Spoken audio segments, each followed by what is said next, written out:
Loué soit Jésus-Christ, sa paix soit avec vous. Je vais vous montrer pourquoi la réincarnation n'est pas possible.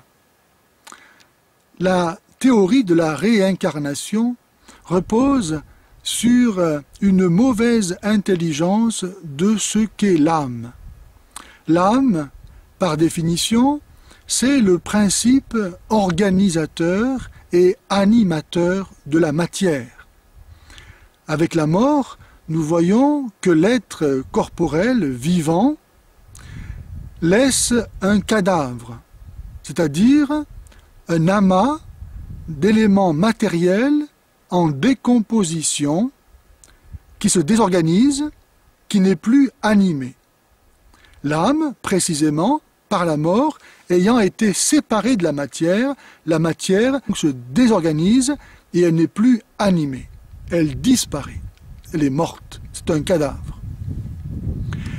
Donc, pour qu'il y ait un être corporel vivant, il faut qu'il y ait une âme qui anime et organise les éléments matériels constitutifs du corps.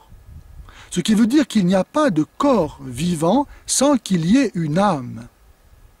Et donc, l'idée selon laquelle l'âme pourrait passer de corps en corps n'est pas possible, parce que la place est déjà prise.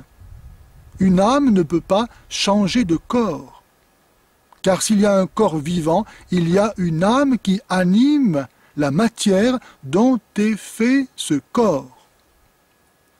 La deuxième raison, c'est qu'au moment de la conception, l'âme humaine est la même pour tous les hommes.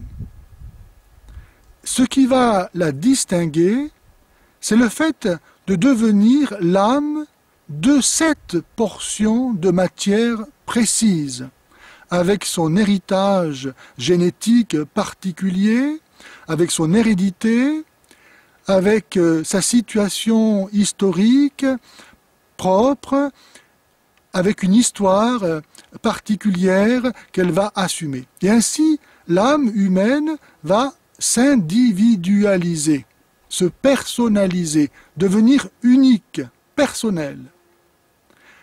Moi, aujourd'hui, je ne suis plus le même que lorsque j'avais 6 mois. Mon âme ne peut pas être celle d'un nourrisson. Je suis un homme, j'ai 50 ans, et qui plus est, je suis prêtre. Mon âme est celle d'un homme de 50 ans qui est prêtre. Et mon âme ne pourra donc pas être celle d'un petit enfant, ou celle d'une vieille femme, ou celle de n'importe qui d'autre. C'est mon âme à moi. C'est pourquoi la théorie de la réincarnation n'est pas possible, car l'âme ne peut être que l'âme de ce corps-là.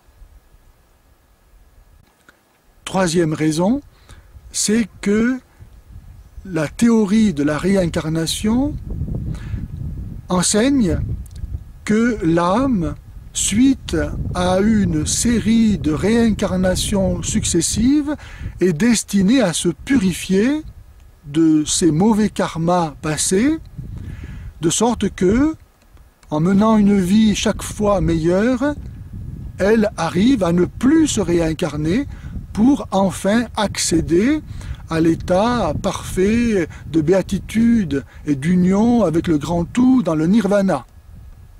Et donc, selon cette théorie, il devrait y avoir de moins en moins d'âmes sur la terre. Or, c'est le contraire qui se passe. Il y en a de plus en plus.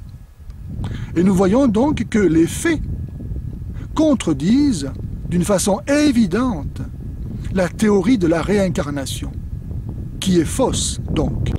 Que le Seigneur Jésus, vrai Dieu et vrai homme, venu nous donner le salut, vous donne par son esprit la connaissance en lui de la vérité et de Dieu et de l'homme.